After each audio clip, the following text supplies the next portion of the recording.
Jamnagar ward number 4ના કોંગી corporator દ્વારા નવી પહેલ હાથ ધરાઈ છે, જેમાં રેન્જ આઈજી નિર્લિપ્ત રાયને પત્ર લખવામાં આવ્યો છે. જામનગર પોલીસ વડાને આવેદન પાઠવી આ અભિયાનનો શુભારંભ કરવાની માંગ કરવામાં આવી છે. દારૂ પકડવાની અને જપ્ત કરવાની પોલીસ કામગીરીને રચના નંદાણીયાએ સરાહનીય ગણાવી છે. તેમ છતાં દારૂ પીનારા તત્વો ગેરકાયદેસર રીતે દારૂ મેળવી રહ્યા હોવાનો મુદ્દો ઉઠાવવામાં આવ્યો છે.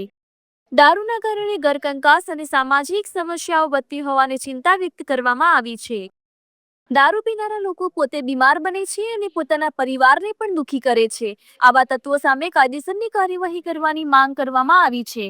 તેમને નશામુક્તિ કેન્દ્રમાં મોકલી નશામુક્ત કરવાની પણ રજૂઆત કરવામાં આવી છે. સ્થાનિક મહિલાઓ સાથે મળી જામનગર પોલીસ વડાને આવેદન પાઠવ્યું છે. મારું નામ દિયા નંદાનિયા છે. અમે આજે એસપી સાહેબને આવેદન દેવા આવ્યા છીએ. મારો મુદ્દો એ છે કે આખા ગુજરાતમાં દેશી અને વિદેશી દારૂ પોલીસ દ્વારા પકડાય છે, જે બહુ સારી વસ્તુ છે. પણ અમુક હજી અહીંયા એવા છે ગુજરાતમાં જે દારૂ પીને ઘરે કંકાસ કરતા હોય, બધાને મારતા હોય, ઘરે કકરાટ થતો હોય. દેશી દારૂ હોય એ બધો દારૂ પીને ઘરે જઈને કકરાટ કરે.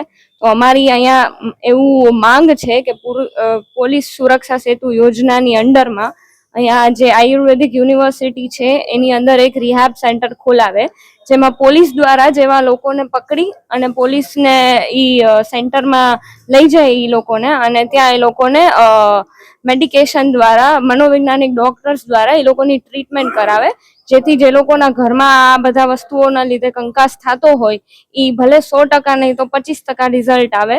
તો અમારે અહીંયા એસપી સાહેબને એવું માંગ છે કે તમે આ સુરક્ષાને દ્વારા તમે રિહાબ સેન્ટરની વિચાર યોજના આગળ કરો અને આવી રીતના દેશી દારૂ પીતા હોય જે બધા માણસો એ લોકોને પકડી અને રિહાબ સેન્ટરમાં મૂક્યા.